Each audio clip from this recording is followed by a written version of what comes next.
All right, we're on air. Happy Thursday, everybody. It's Backdrop Day here in, well, everywhere. We're working on Backdrop CMS because there's a cost that comes with change, and we don't think the entire Drupal community is going to be able to afford to move to Drupal 8. So we're creating a CMS with Drupal 8 comparable features on a Drupal 7-like architecture with the idea of being upgrading, importing things to Backdrop should be much easier than upgrading or porting them to Drupal 8. While doing that, we're going to be fixing bugs along the way. So that's bugs that are currently in and being fixed in Drupal 7, as well as bugs that are being fixed in Drupal 8. And if we find anything else, we can obviously fix that also. And we're also going to be trying to simplify existing systems where possible and add new features also where possible, as long as either of those things don't require changing APIs very much. So keeping that kind of backwards compatibility and ease of upgrade in mind while doing it. In terms of timeline, we'd like to have Backdrop 1.0.0 released this fall. We originally said this summer, but we underestimated the amount of time it would take to do the amount of work we had. But we're actually pretty close, so we think this fall is realistic, and that's what we're shooting for. In terms of the big things that we're working on, we have the Blocks and Layouts initiative underway, and I don't know if, Nate, you wanted to give us another little update on that. It's been a while since we talked about it. Yeah, totally. So Blocks and Layouts land, still coming along really nicely. Actually, Jen, you did a bit of work on it since I last talked on it, getting some more blocks and access plugins converted, which is great. This past week, I've been working on replacing the Bartik layout, converting that into a layout that we can use for the upgrade path.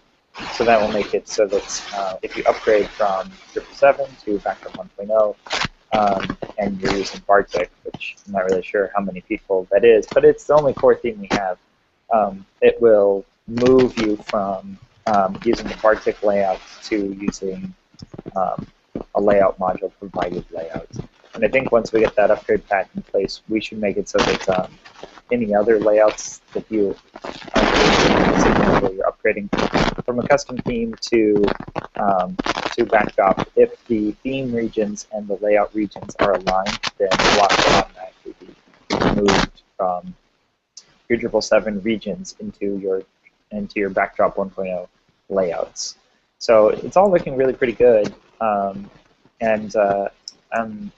Let's see. I'm also working on wiring it up so that it actually takes over the entire page. So the way layouts are going to work in Backdrop land is they're going to be the entire page rather than like panels generally is. It's like panels everywhere. Let's just say it that way.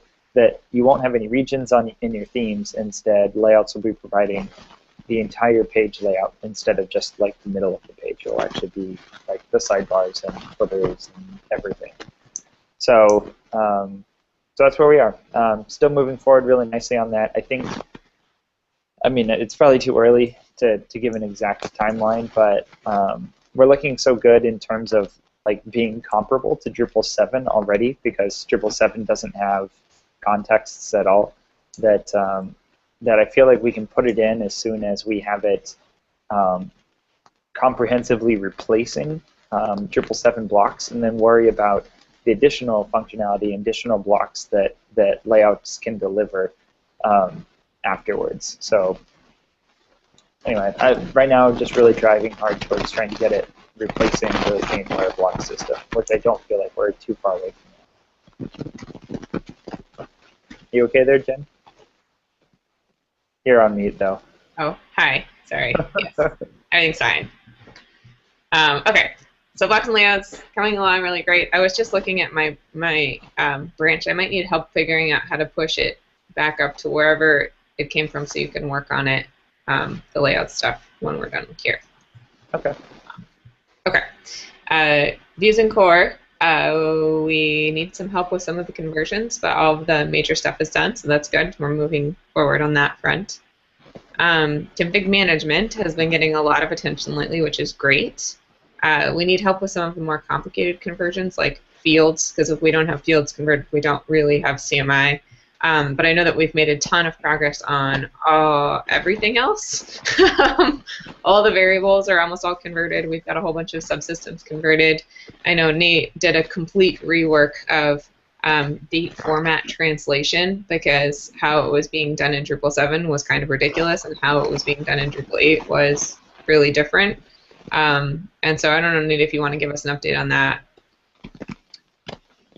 The best thing to do is, just to look at it. I think I don't think it's better. Yeah, it's a lot better.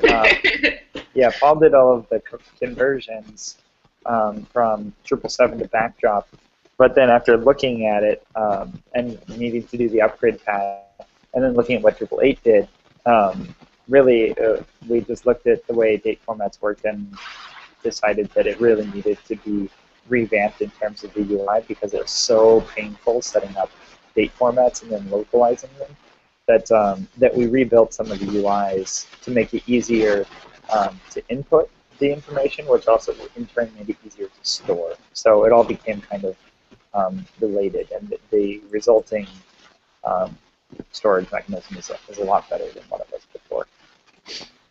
And it's part of CMI now, which was the original goal. So a lot of good progress there. All right, so I don't know, anything else we should talk about for CMI? I know we've got a bunch of people working on stuff that we don't have pull requests for, that we're hoping to get wrapped up. Yeah, the big thing that we don't have, and no one is working on as far as I know, is converting fields and content types. And that's definitely the biggest thing and the biggest test of our system is getting those converted. So those are definitely the highest priority, and also our biggest blockers for 1.0. It's definitely super high priority, but it's also just really complicated. Okay. All right. So then, in terms of other stuff that we're working on, we've got cross ports from 777. So this includes the security releases. There's a whole bunch of security releases lately that we now have new issues for that need review and application.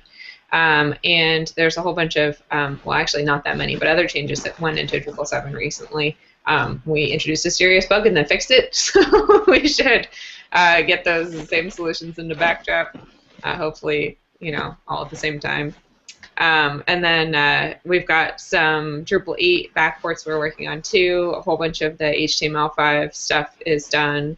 We've got a bunch of new progress on CSS stuff and JavaScript cleanup. So those, I went and updated all those numbers today, and I know there's a whole bunch more pull requests now assigned to me to review. So I'll do those today too. And in terms of other minor things that we're working on, separating Backdrop's identity from Drupal just got a little better. We fixed our installer in the last week, which was really great. We got design from Anne at Drupal Corn Camp, and then we did a couple of iterations on the pull request there, and that finally got merged in, so the installer is starting to feel more like Backdrop, which is great.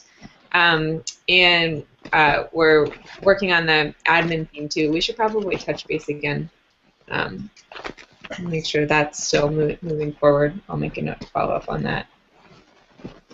Speaking of separating the identity, you want to talk about the mascot at all? Sure. So in the Drupal world, Drupal has its own logo, which is basically like the word mark Drupal, and it's not very exciting, and nobody really does very much with it. But Drupal also has this really cute little water drop shaped icon we call Druplicon, and everyone who has a Drupal camp does something fun with the Drupal icon to kind of make their own world fun. Like, for example, I've got this like bad camp version, right? Like everybody likes to play with this water droplet and kind of make their own thing out of it. And we were thinking that for the sake of Backdrop's community, like Backdrop's logo, looks like this, right? It's this big square, and it's good that we have a logo, but I don't think it's something that our community would be able to kind of run with and do fun things with. So we've been looking for a mascot for the last little while, and when we were at Drupal Corn Camp, we were all sitting around the table talking about, like, oh, maybe we should use a hedgehog, or maybe we should, try and come up with an animal that we thought would work. And somebody at the table was like, you guys should use a dragon. And I got so excited because I love dragons, and I hadn't even thought about it. And Nate was not sure. He was like, "Oh, I don't know about this." But then everybody around the table had all of these great reasons why we should have a dragon. They're like, "Oh, the Drupal community can point at you guys and go, oh, there be dragons." Right, and we was like, oh man, well, okay, well, what are we gonna name it? Well, I don't know, let's call it Dragon Drop. And there's just like so much stuff that like just kind of fit perfectly with this idea of us being a dragon. And so then Nate went and did a bunch of research to see like what other projects are using a dragon as a mascot, and there's apparently very little. And so I think we've decided on a dragon. I decided on a dragon early, but I think Nate's finally been convinced that we should have a dragon for a mascot. And so we've hired Illustrator to draw us some pictures of said dragon, and to give them a little direction. We didn't want to be like a big, ferocious dragon. We wanted to be like a very approachable, friendly dragon. And so we told the designer that we wanted a lap dragon, kind of like a lap dog, like a small one that's like, you know, cuddly. And the designer we talked to loved it and was totally running with it. So we'll see what we're going to get from them in terms of illustrations. But I think that it'll be something that'll be really great. We can have a lot of fun with, and everyone else can have fun with too. So I'm very excited about the dragon. See, I knew you wanted to talk about it. Yay! His name is Drop. So, Dragon Drop. The dragon named Drop. Yep. Yeah. So I was very excited about the dragon. Nate's now on board about the dragon, and then we beta tested it with our table of 10 people, and 10 out of 10 Drupal developers agreed that Backdrop should be a dragon. And then the next day we went and like ran around the whole camp, and we were like, "What do you think? What do you think?" And then it became like 30 out of 30. And then last weekend we were in Twin Cities. We ran it by a bunch more people, and everybody is just like, "Yes, you should be the dragon." So. Yeah, it was great. It's like every time we talked to someone, they had like another clever like gimmick to attach to like a dragon and Backdrop, and so it's just like, okay, this is happening. Like, so dragon underway. I'm really looking forward to seeing what it'll look like. So yeah, no more droplets for us. We're now dragons. All right. So other stuff we're working on. User experience improvements. We've already done a lot in terms of like adding the admin menu and making it responsive, and we changed names of stuff like the main top level link where you turn on modules is now called functionality, but then when you drop down, there's still like it's still the modules page.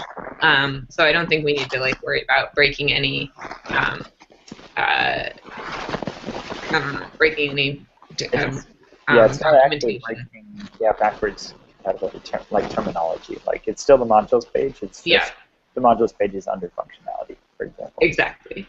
So we're kind of trying to train new people who might not know what a module is. Like, oh, I want to control my site's functionality, and then in there I'd be like, oh, I need modules for that. So it kind of helps teach people like how to find the things that teach new people how to find the things that old people already know. And old people will be like, where's the modules page? And they'll hover over each item, and when they see functionality, it'll say modules, and they'll be able to find it that way too. Nate and I both found ourselves being retrained by the admin menu after we started using it. Like, oh, look, it works. That's funny. I did it wrong, and it taught me how to do it right, which was nice. So I think we're on the right track there with that. There's some other things that we want to change that are less urgent, but in there nonetheless. We'll get to those too. And then theme system cleanup stuff. So I've been working on killing the process layer on the plane lately. Every time I'm on the plane, I'm like, going to kill another function. So hopefully we'll get that in soon. And then there's a bunch of other little cleanup stuff too that I think other people are working on. But for the most part, most theme system cleanup will happen after layouts, which is more important and will of course affect how the theme layer works too. So. Oh yeah, PMC updates. We have a PMC update this week. Oh, so exciting.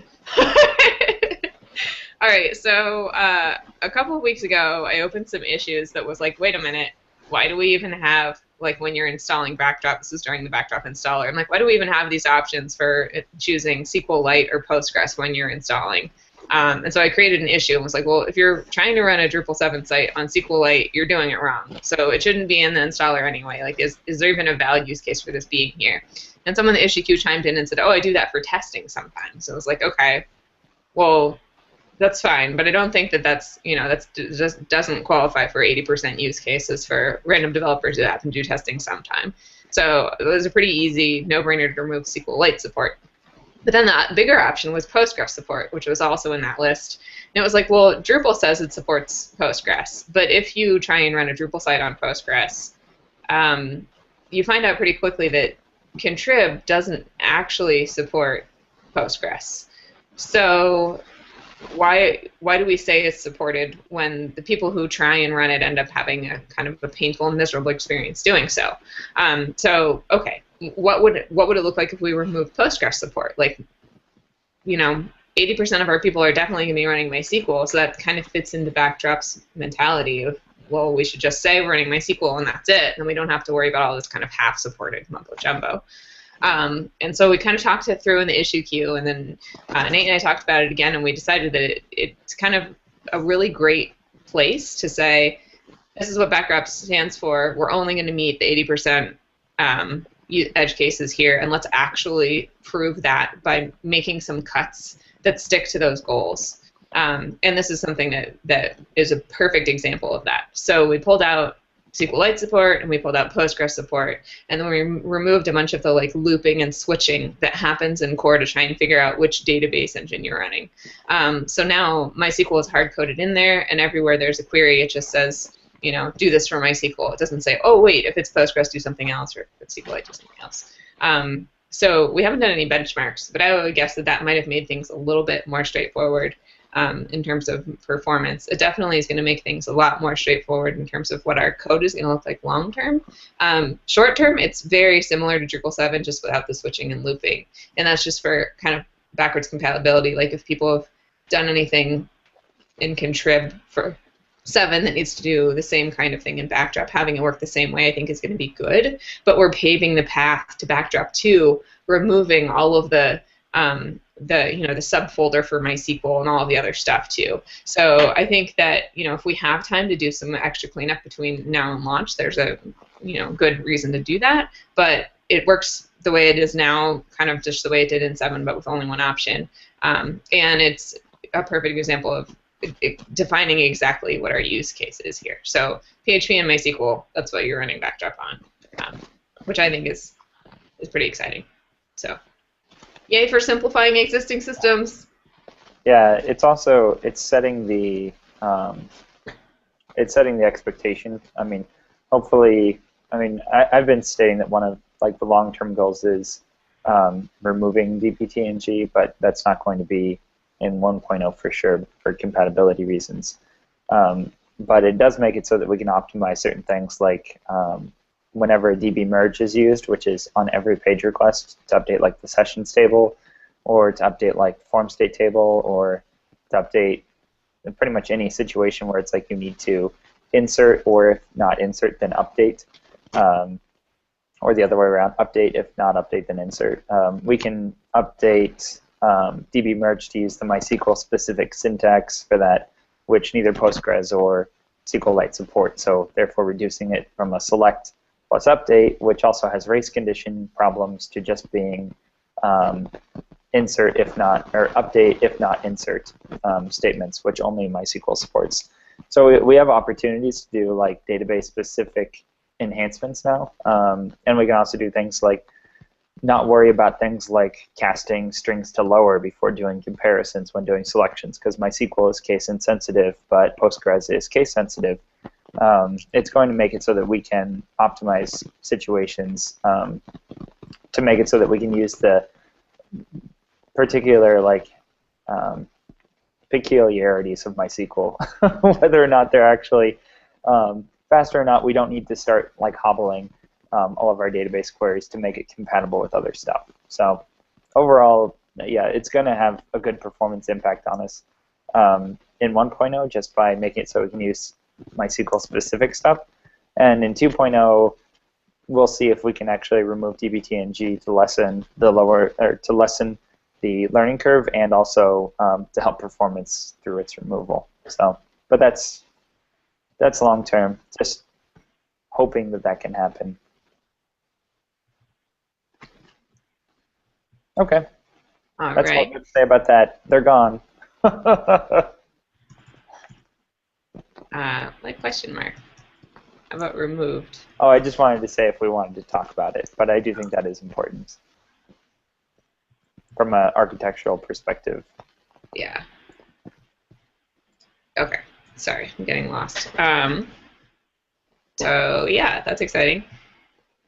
Peripherals, things not related to the Backdrop project itself, but things that we'll need as a community. The API website is underway. Luke is working on it. I chatted with him about it last Wednesday after the East Bay Drupal user group meeting, and he had some good ideas about how to do stuff. So hopefully we'll be able to connect with him soon and get that. It's already up on api.backdropcms.org, isn't it? Yep, it's up. Okay. So yeah, we can touch base and see if we're still moving forward on that, which is good. And then let's see, we need an update server, which I don't think we're working on yet. Obviously, it's going to be more important to have what is going on? Editing skills. It's going to be more important once we have software that needs to know if it needs to be updated. So less urgent than working on the project itself, but you know, still important. And then a GitHub service so that people who create GitHub contrib projects can register their things with the Backdrop CMS primary website is going to be important as well. And then, of course, a little work on the primary website. If we have until fall to get the product out, I think that is good. I think it would be good if we got our actual brand on our own website when the product comes out. So we did contact the lady who is in charge of our graphic designer. We asked her if she would be able to kind of help us take what we get from him plus what we have in terms of our own branding and mock up something for our own website to kind of have done around the same time. So I think it might be good to look at getting some theme resources. So someone who has some theming skills who wants to work on our primary website might be a good idea too, because I have a feeling we'll probably all be busy working on the Backdrop code. But that is moving forward, though probably slowly. And then upcoming sprints. So we're going to be attending, we're not going to DrupalCon Amsterdam this summer, which was we originally thought we would, primarily just because it's expensive to get to Europe, but also because that's not really our target audience anymore. Most of the developers who are going to meet at DrupalCon, especially in Europe, are the ones who are very excited about what's going on in Drupal 8, and talking to them about Backdrop isn't really highest priority. I mean, it's good to, obviously keep lines of communication open with all the people working in Drupal, but taking a really expensive trip to a conference where nobody really wants to hear what you have to say anyway seems like not the best way to do that. And at the same time, we've been specifically contacted by owners of camps here in the U.S. who are saying, people in our community want to know about Backdrop. Would you please come to the Pacific Northwest Drupal Summit or Drupal Camp LA? And so we feel like it's better to go where we're wanted and requested than it is to go somewhere that, we might really like Europe, but how much good does that really do for Backdrop to go there? So we are planning on attending both the Pacific Northwest Summit and Drupal Camp LA, which are both around the same time. Drupal Camp LA is in September, and Pacific Northwest Drupal Summit, I think, is in early October, because they have asked us to come talk to those people about Backdrop. And I think that's kind of a better use of our dollars as well. And I think it would be great if we can organize sprints at those events, again, pending organizer feedback, and if possible even sponsor those sprints. And if we can do another thing like we did at DrupalCorn, where we sponsor both Backdrop and Drupal development, I think it'll also add some goodwill into the general community about Backdrop too. So I'm looking forward to both of those events. I think it's good for Backdrop. Okay, let's see.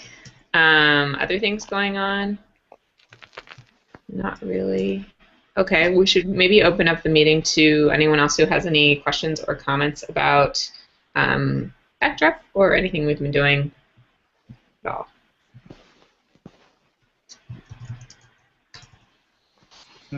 So I just had a question about the contrib status. So you guys haven't made any progress on that since the last time I tuned in, and but you are, so the patch I submitted to the XML RPC or was that it? Whatever module, one of the modules that got kicked out that was turned into a backdrop module that exists on GitHub was patched and updated.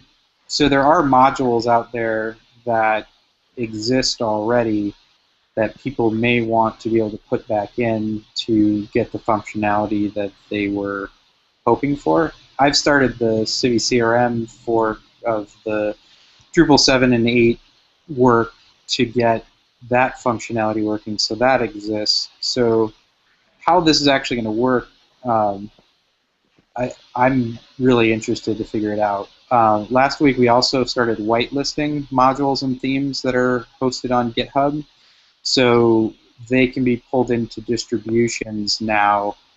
They still have to meet the GPL requirements, but users no longer have to go through project review hell, being told that they have not enough white space or too much white space, and that determines whether or not they can actually publish their code. So there's definitely interest in developing on GitHub regardless of whether it's funneling into Drupal or Backdrop, but I feel like without any kind of structure, it's really impossible to do anything with that at this point. So far our focus has really been on core, because it doesn't make any sense to have any contrib without a product to contribute to. But we do have kind of general ideas and plans for how contrib will work. And we haven't set up any of the structure or even documentation on this yet, because I think we want to try it and see if it works. But the general idea is that anyone in the world can create a project for Backdrop and check the little tick box which register with the service, and that'll have it show up as the equivalent of like a sandbox project on Backdrop's website. In order to register as an official project, they'll need to log into Backdrop's website and create a page. That's, of course, not possible yet. Just as you'd have a real project page on Drupal.org. And so you can then add comments and links to documentation, your issue queue, whatever else you want to put on there. We also have this concept of having like Backdrop-supported modules, and that's something that we can basically guarantee an upgrade path for. So things that are going to be in core in the future, stuff like that. And as people create modules and we decide, oh, this is 80% use case, we're going to support it. And the only difference between like Joe Schmo creating a module and a Backdrop supported module would be the owner of that project. So if you have a Backdrop supported module, it's going to be owned by the Backdrop contrib group on GitHub. And that way, if the Joe Schmo who created it takes off and leaves, we don't have to worry about like how do we, do we fork that project? How do we deal with it in long term? It'll just be anyone of the Backdrop core team who can take care of any other Backdrop core module can also take care of this Backdrop core module, or sorry, contrib, keep saying core. So all of the Backdrop contrib people can take care of all of the Backdrop contrib modules. Avery doesn't have to apply to commit something to my project. In a Drupal.org way, everybody kind of owns their own, but it's all in the same place, and you can move them around. In GitHub, there isn't that same kind of flexibility. So we don't want to rely on the people who created the project to maintain it long term if they don't want to. But we obviously don't have anything in the Backdrop contrib group. Right now we have a group, but I don't think there are any people in it. I don't think there are any modules in it. I think that's the kind of place where I don't know that XML RPC would go there, because I don't think it's something that the Backdrop team wants to maintain forever. I think the XML RPC module needs to have its own maintainer and out in individual land rather than as part of the group. But we do have some things that we know are going to put in there. And as soon as we start building sites on Backdrop, I think it'll become obvious which ones those are. Like looking at the list of modules that are included in Drupal 8 might be a good starting point. Like, oh, email module or link module, like stuff that we think is a definite 80% use case thing. We want to be able to provide an upgrade path, not only from 7 to Backdrop, but also from Backdrop contrib to Backdrop core, if that's where it's going. And in order to do that, we need to have control of that module before it goes into core, so we can guarantee that painless transition. But of course, we haven't tried it. We don't have any process in place. We don't know if it's going to work. We just have kind of ideas about how it's going to work. I know that's frustrating for you because you're like, what do I build now? I think probably the advice would be like, if you're going to be working with your project on GitHub, the first step would be like making sure we have that checkbox so you can say this is a GitHub project. The second step would be, or sorry, a Backdrop project. The second step would be having a page on Backdrop's primary website that says, you know, Citrix CRM for Backdrop and links to wherever it is. And then the third step would be like how does it work in terms of like managing your own issue queue and tying in with your projects you're contributing to Drupal and installers or everything else. And we'll kind of figure out how does it fit into the Backdrop landscape once we have things to fit into the Backdrop landscape. So getting feedback from you and saying like, you know, I don't like the way my readme.md file is shown on the Backdrop website or whatever it is going to be useful, but we don't have anyone doing that yet. We're still a couple steps behind in terms of contrib. So I'm not sure how helpful that answer was. Well, I mean, you guys are talking about a fall 1.0 release. I'm trying to figure out how much work it's going to take to keep different projects compatible or make them compatible with Backdrop. And so I feel like if your 1.0 release is fall, then now would be the time where I would actually be able to figure that out, or I'd be getting closer to being able to figure that out. So I feel like the need I would say because we don't have any like existing infrastructure too, now is too soon for you to be able to figure that out. We need to go through a couple of different stages, right? Like we've got to get a beta, right, which is like our APIs are frozen, and at that point you'll at least know like what your code looks like. And then after that, it's like, okay, well, now that our APIs are frozen, we know that there's going to be contrib trying to figure out how to do this. So then we've got to start building the landscape for contrib. So I would say until we're in beta, it's going to be really hard for you to figure out what to do with your projects. And you won't necessarily know how much is going to change and how much is not going to change between 7 and Backdrop until we have that like APIs frozen state. So I don't know in terms of timeline when that'll be. We've got obviously our biggest release blockers are the CMI conversion things. Those we need to get done for sure. All of the rest of our things, I mean, I think even views conversions is not a blocker. It would be ideal if we could get everything converted, but we can do that later, right? That's not going to be an API break to replace a core listing with a view. Yeah, I think just getting those done will help kind of set our timeline for when we're going to be able to have alpha, beta, and release candidate. And we can't. I don't think that our focus is going to be on the contrib stuff until we get to that point, just because we want to make sure we get there. Yeah. So it's probably too soon. Any feedback on that, Nate? Yeah, the only thing that I didn't concur totally with is the Backdrop contrib group on GitHub. I'm not sure that's going to be exclusive to modules that will ultimately be moved into core. I think it could also, maybe we need to discuss this more, be used as like any module that wants to basically have shared responsibility. Like I do think that if it's in the Backdrop contrib group, then that's kind of like a blessed contrib, like saying that we're going to take responsibility for maintaining these modules, and those are the ones that get security reviewed. And it's also the ones that you would have a group of people who, as a community, would be responsible for maintaining all of them. But I don't think that it necessarily means that those have to be modules that their long-term plan is to be moved into core. I think it could be used for any module that is of sufficient popularity and utility that it needs to be updated from version to version, maybe permanently as a contrib module. So. Okay, I'd agree with that too. Okay, so that's the only amendment I had about the contrib plan. Do you have thoughts on to like when like what contrib module maintainers should be doing right now? Like, is it too early to try and port your module to Backdrop? Or is it too early to try and figure out like what the ideal workflow would be for maintaining a module that might also exist on Drupal.org?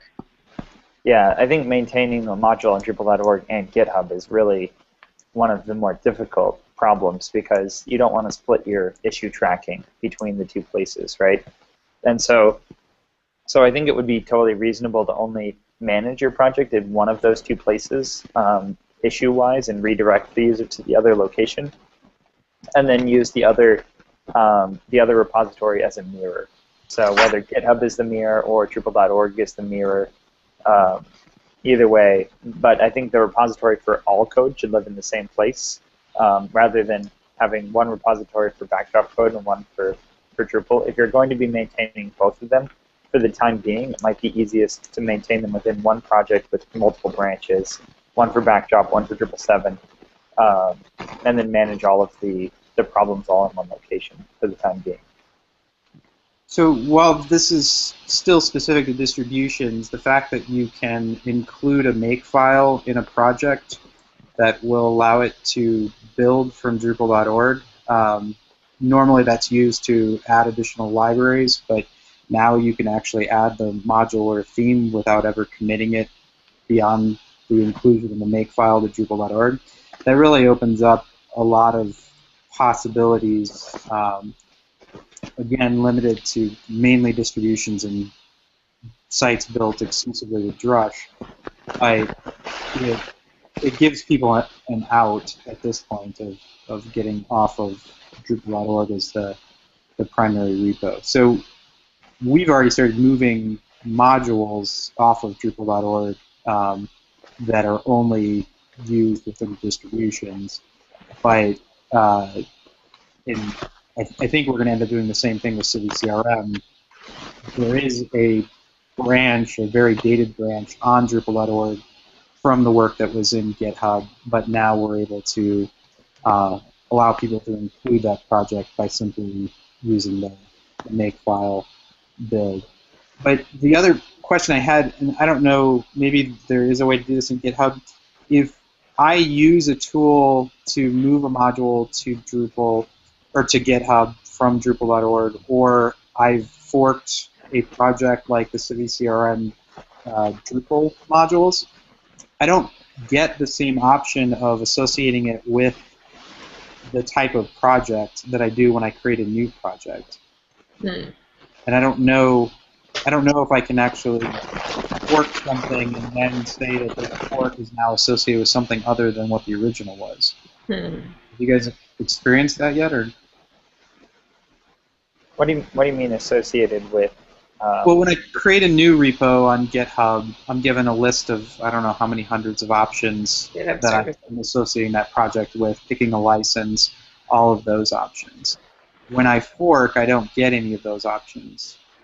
And I don't know the impact of having something start as one thing and convert it to another. Yeah, you know, I haven't looked into that either, but I think that's because they don't want you associating forks, like a fork of another project. Well, hang on. No, it looks like it's here. Just as well. I just checked in GitHub.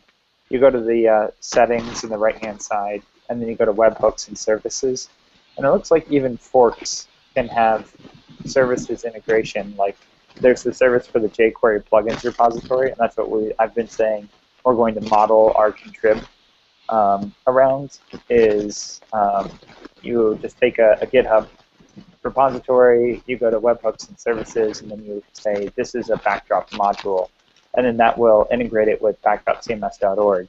And I know that this works for other services because I actually have like my personal fork of backdrop wired up to Travis CI, so that when I do pushes to my fork, it triggers on Travis. So it looks like, I mean, even a fork of another project, you could actually register with backdropcms.org, but then I think you could like fork jQuery and register it as a backdrop project. Yeah, but you wouldn't want to do that. I mean, that's what we're talking about, like with the, forking a Drupal module. That's something that's registered as like a Drupal project. Now you're saying it's not Drupal anymore, it's backdrop. Oh, when you said jQuery, do you mean like jQuery update or jQuery? Well, I meant like jQuery itself, but that was a very extreme example. Yeah. But yeah, like so you could fork jQuery and then say this is a backdrop module, and then just like add the jQuery update module code around it. Yeah, But that would be a terrible way to do that, but yeah, right. good. That's why I was not actually meaning jQuery update. I was just using kind of like taking something that's not meant for like forking a Node.js project and saying it's for backdrop. Like you apparently could do that. I don't know. Seems weird. Cool if it does because it works for us, but still Yeah, seems I think we would have a stipulation there that if you know, if there's not like a .info file in the root repository, then we would just ignore it, you know, because it clearly isn't a Drupal module, and that's what we're really concerned about. Well, and themes. So I wanted to show everyone our new backdrop stickers, but apparently they aren't open yet. It's funny because I have one. Stickers! And It's funny, it looks backwards for me. It looks like in yours. Aren't they cute? So if you want a backdrop sticker, you'll have to find us in real life. in real life. Yeah, IRL. Yeah, your mic cut out. Okay. Or email this. All right. I think that does it. Unless anybody else has any more questions. Yeah, Kevin, keep checking in with us. We're making progress in a lot of areas. It's just that Kintrib is Lower priority. yeah, lower priority. We're working towards it, but we haven't got there yet. Okay. Well, thanks again, everybody, for joining. We'll be in IRC and working away today, and we'll have our meeting again next week, as usual. Bye, guys. Okay, bye, guys.